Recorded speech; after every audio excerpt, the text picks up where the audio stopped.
You're the hero, man. Thank you so much.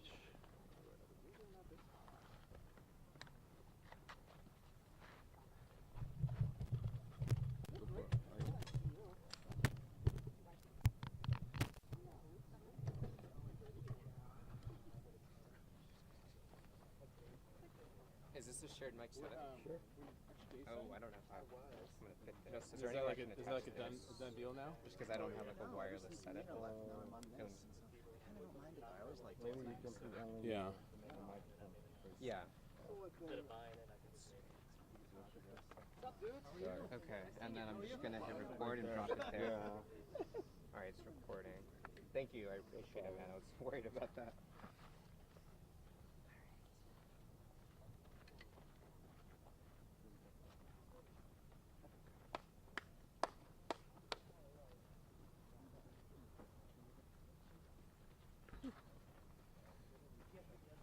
It's filling up. Good. How are you? How you doing?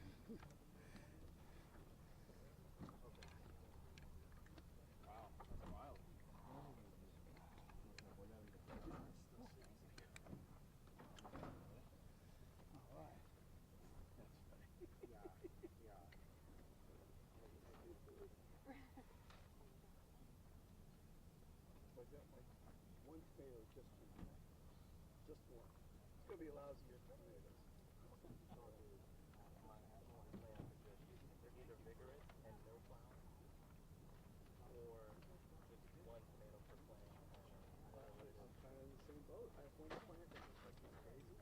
Wasn't out, nothing. No, you know, I know. Yeah. I talked to the tomato growers, and they said, I said, what did you plant?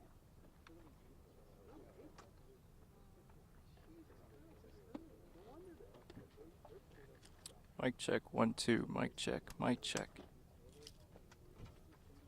Mic check, 1 2. Mic check.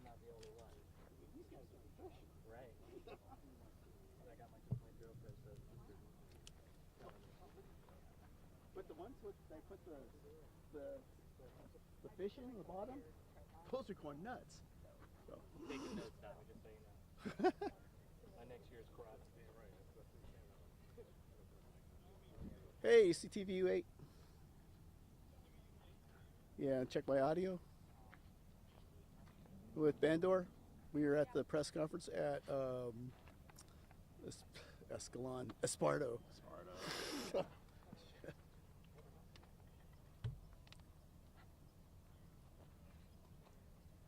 Do you want me to put it right in the middle, more in the middle? That's fine. Well, We got two out here, so we're covering bases. We're good. Oh, good. I'm not moving it. Shit. You're fine. Check, check, check, check, check. Test 1 2 3. Test 1 2 3. Test 1 2 3. Check, check, check, check, check, check. Test, test 1 2 3. Yeah, TVU8.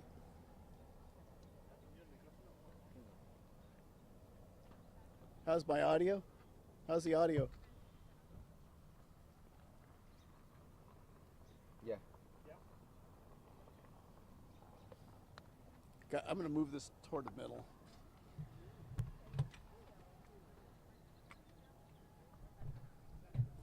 So everybody gets a better angle. Thank you so much. Yeah, check 1 2 3 4 5. Check 1 2 3. Check, check, check, check. You got it? I'm on probably right channel. There's nothing on the left right now. Nothing on channel 2. Well, should be hearing it. Hey, Michelle, could you turn your mic on? And stand for the mic. Yeah. You stand up there? Yeah, just give me a mic check. Mic check, 1 2 3 4 5. Mic check. Testing 1 2 3 4 5. Mic check. 1 2. Mic checks 1 2 1 2. Hello, mic check. Should have both. Should have both. Testing 1 2 3 4 5. Mic checks. Everybody good? Mic Okay, check. got it. Thanks. Mic check. You're welcome.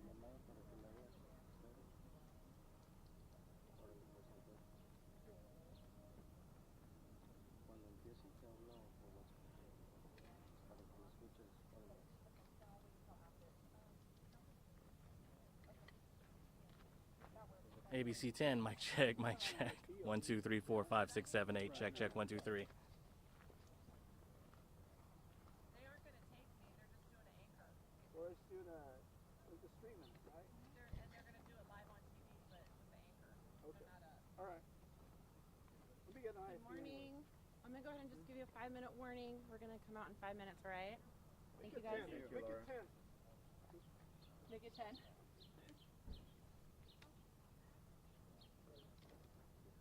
is there an IFB that does?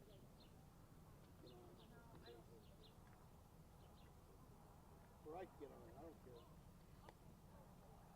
10? All right. 10-minute warning. What do we need? 10-minute warning? I thought she said 5 minutes. She said 5 minutes. 5 minutes. I was being 5 minutes. She said 10 minutes.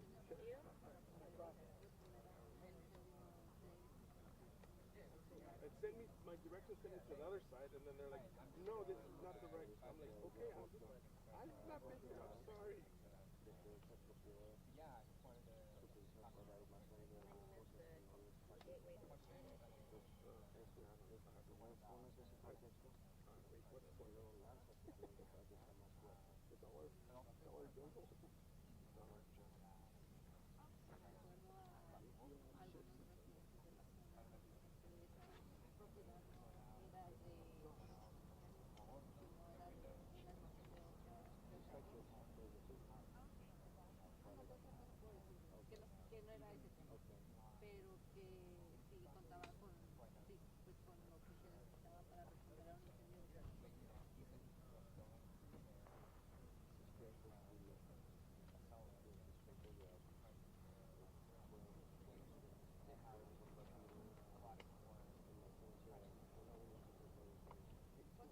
I'm not being good.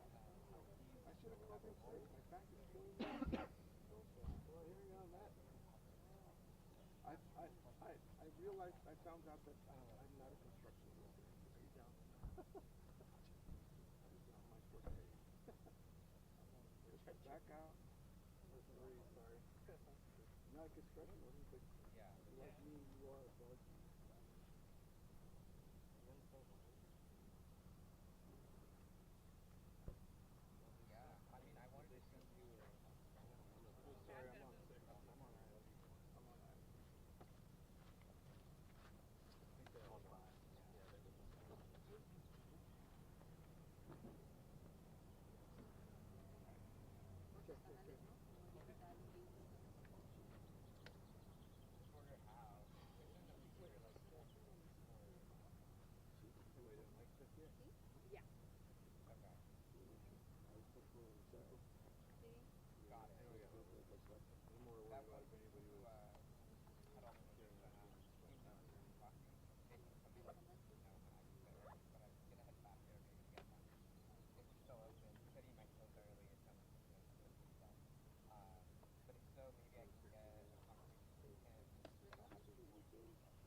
Build it. A shed, but you have to build it.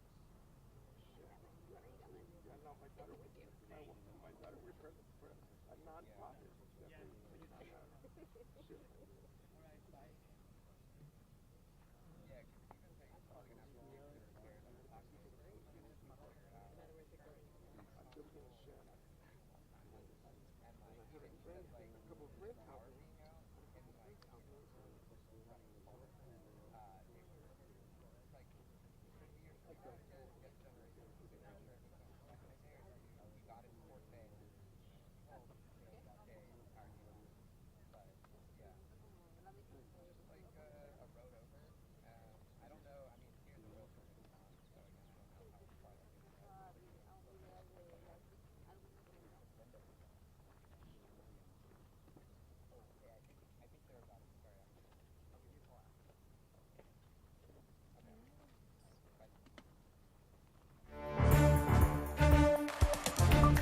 We're quickly interrupting this program for breaking news. I'm Walt Gray. Fire officials giving a press conference on that deadly fireworks explosion last week in Esparto, located in Yolo County.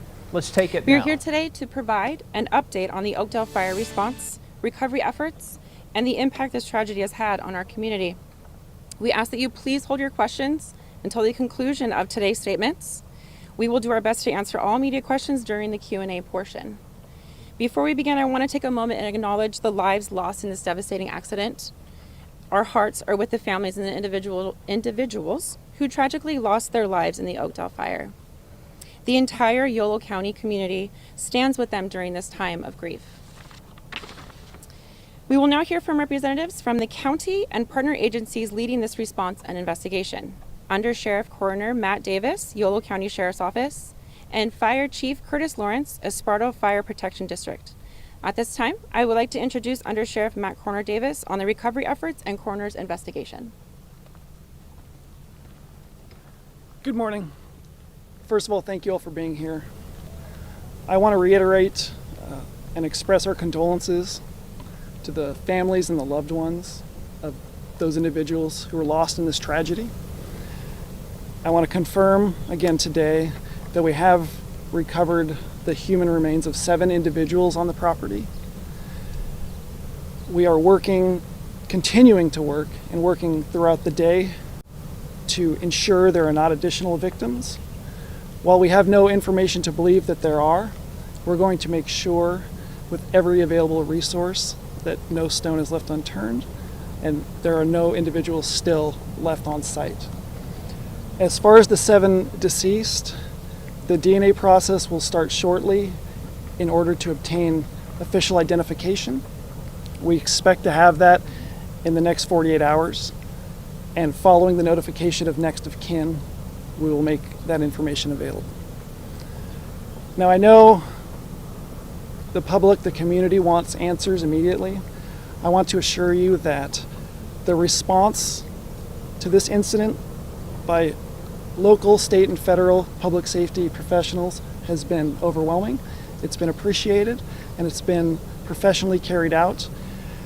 We want to make sure that we're operating only in facts, and we want to make sure to obtain those facts.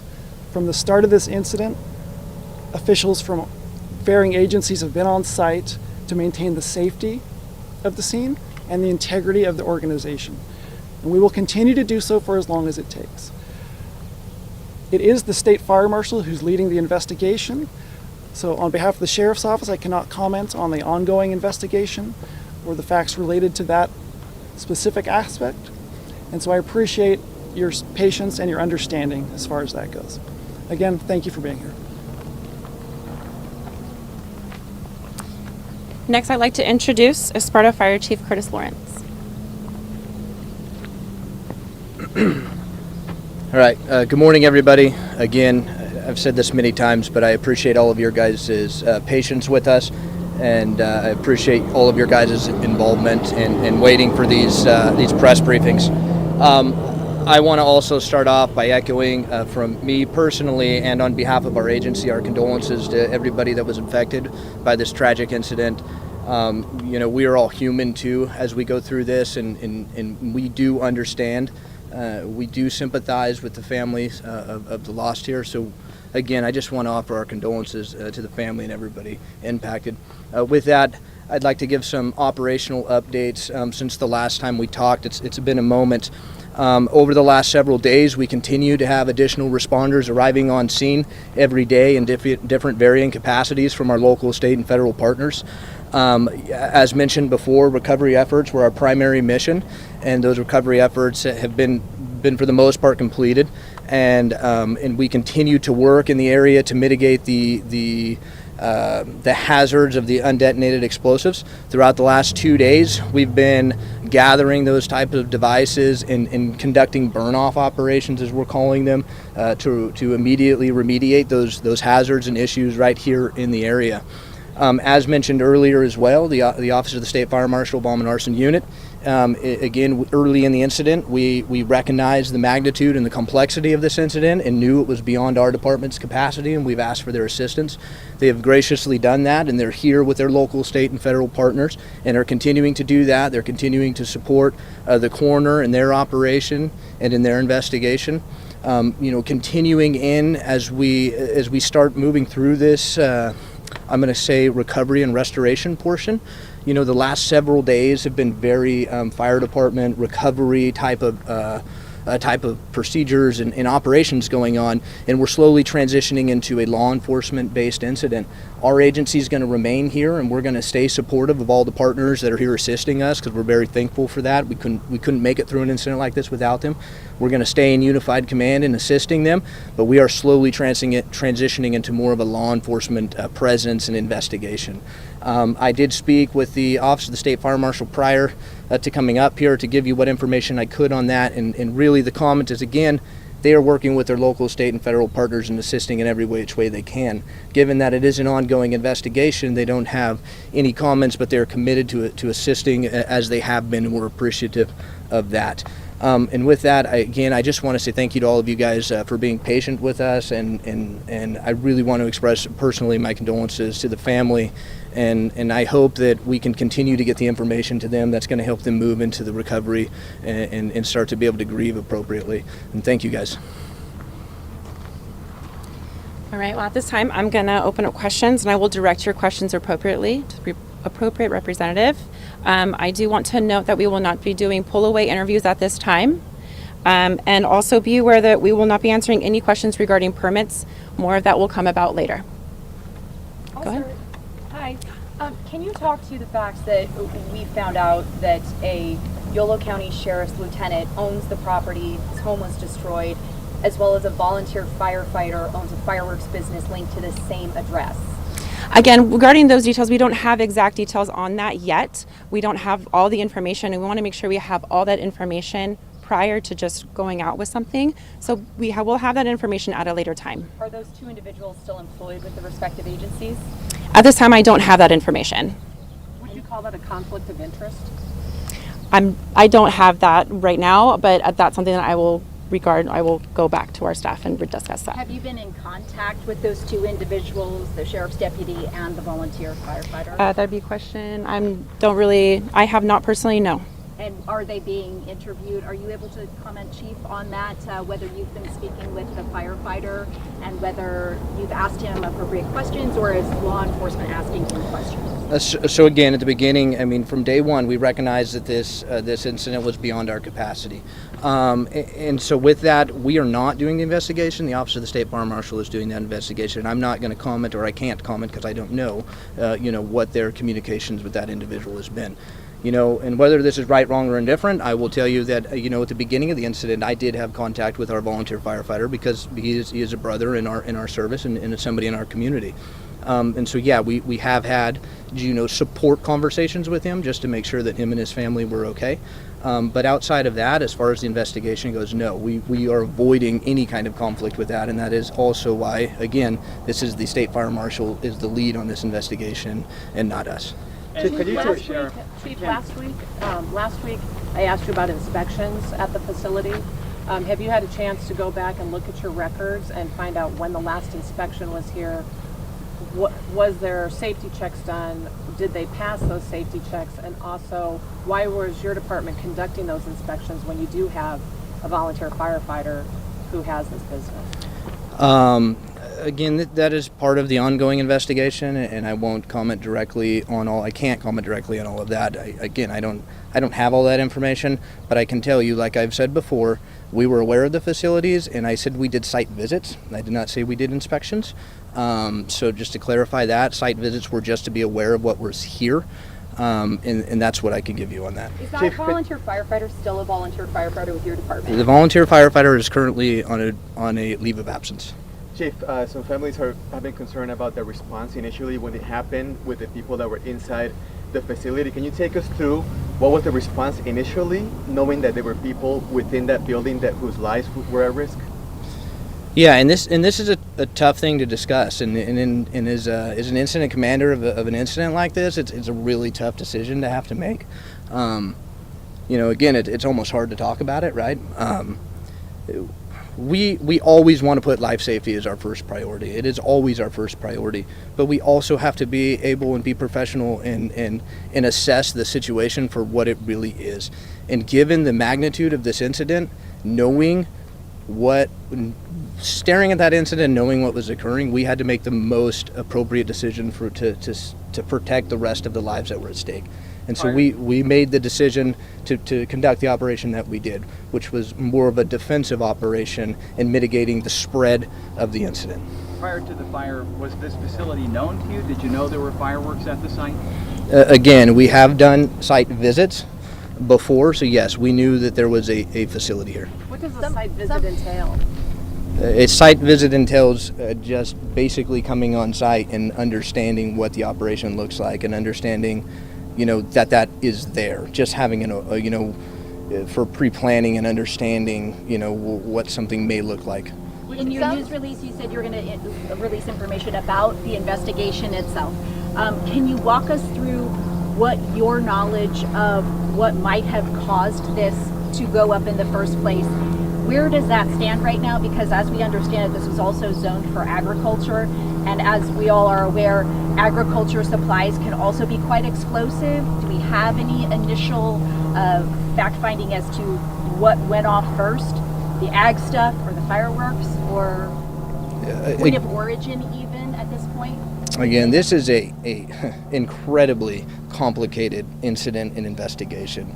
There are so many layers to this, and given our statements from earlier, we are not the lead agency on this investigation. We have requested the Office of the State Fire Marshal to do that, and so I don't have any comments on the investigation, and I can't answer them and I'm not just saying that because I don't want to give it to you. It's because I don't know.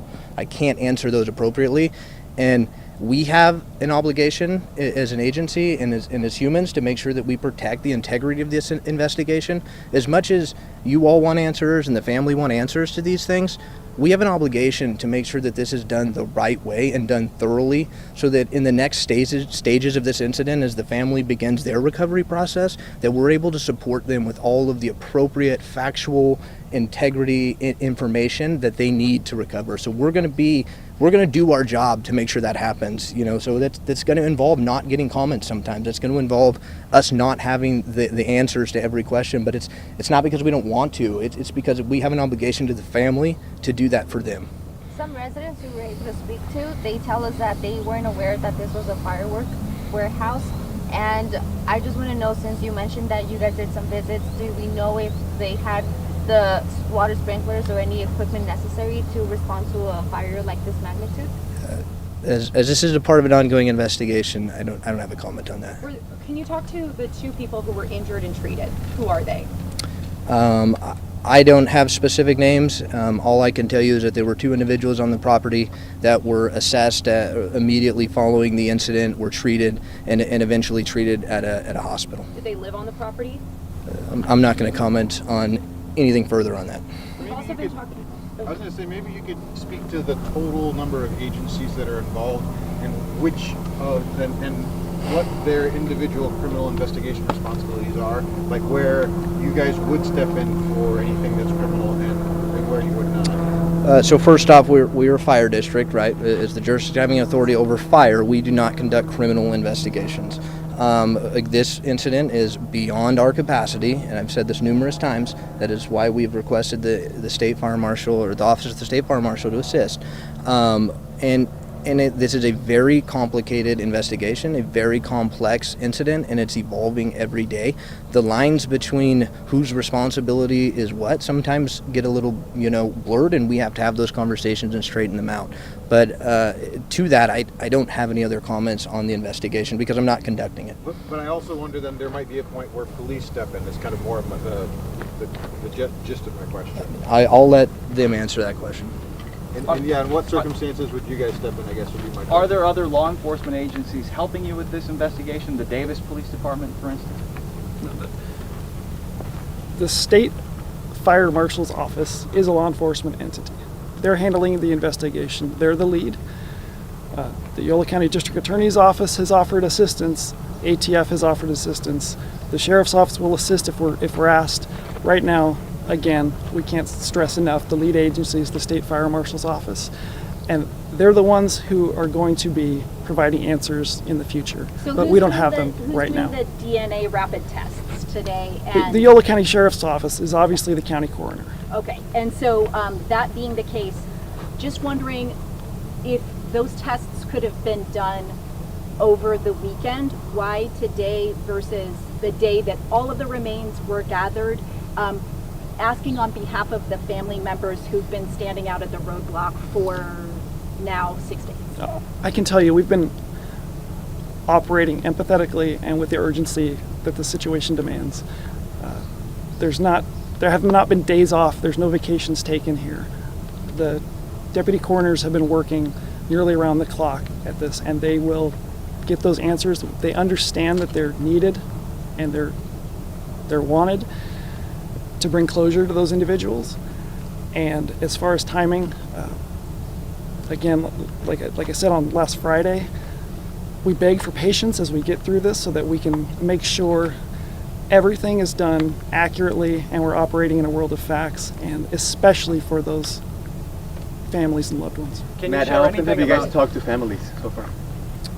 The Sheriff's Office has been in near constant communication with them. Every release we make related to the recovery is made from us after speaking with them. Certainly, they're the priority right now. Can you share anything about Sam Machado? Is he on leave? What's his condition? I'm not going to get into personnel issues, and I'm not going to get into property ownership right now. Those are all aspects that will come out in the investigation that, in the face of grieving families, just aren't relevant today, but they will become relevant possibly later, but those won't be decisions made by the Sheriff's Office. But can you say whether or not he's active right now or on leave? I cannot. That would be a personnel issue. All right, we're going to go ahead and close the questions for right now. But I do want to say regarding the question regarding services for those families, I know on behalf of Yolo County and HHSA, Health and Human Services Agency, we have reached out to those families and offered our full support for them in anything that they need. We are more than welcome to help them with that, and we've offered that to them. And it's been quite a community collaboration, and we just appreciate everyone's assistance and patience in that as well to help the families and what they need. Can I ask a question about when you have state, federal, local resources that are all trying to work together on this, and you have families that are wanting answers immediately, wanting to know what happened here exactly. I mean, the scope of this investigation, when could you have a clear idea of what exactly played out? I mean, is that going to be days, weeks, could it be potentially months down the road? I mean, that would be a question for probably sure. I don't really have that answer right now. It's the State Farm. State Farm. Is it still a crime scene? Right now, it's still an ongoing investigation, so I don't have the specifics on that, but I'm going to go ahead and close the questions for right now. To that point, when's your next briefing, and when will we as the media be allowed closer to the actual scene itself? If it's not a crime scene proper. I don't have an exact time or date on that, but we will do follow-up interviews as well for press conferences in the near future. Any press releases, absolutely, we will have that out as soon as we can when we have more. All right, we've been following the breaking news out of Yolo County. That news conference is wrapping up, and obviously there's the community need and the media questions as to wanting more information, and obviously the officials there understandably saying this type of an investigation with so many things going on is going to take time. You heard possibly one of the last questions, how long will this take? And obviously this is open-ended. It could be weeks or months before the answers that people are really looking for right now are going to be known. We've been streaming the latest updates on this fireworks warehouse explosion live on our ABC 10 Plus TV streaming app. We have previous news conferences as well as an interview with a girlfriend of one of the missing. The app is free to download on your TV. Stay with ABC 10 for the very latest.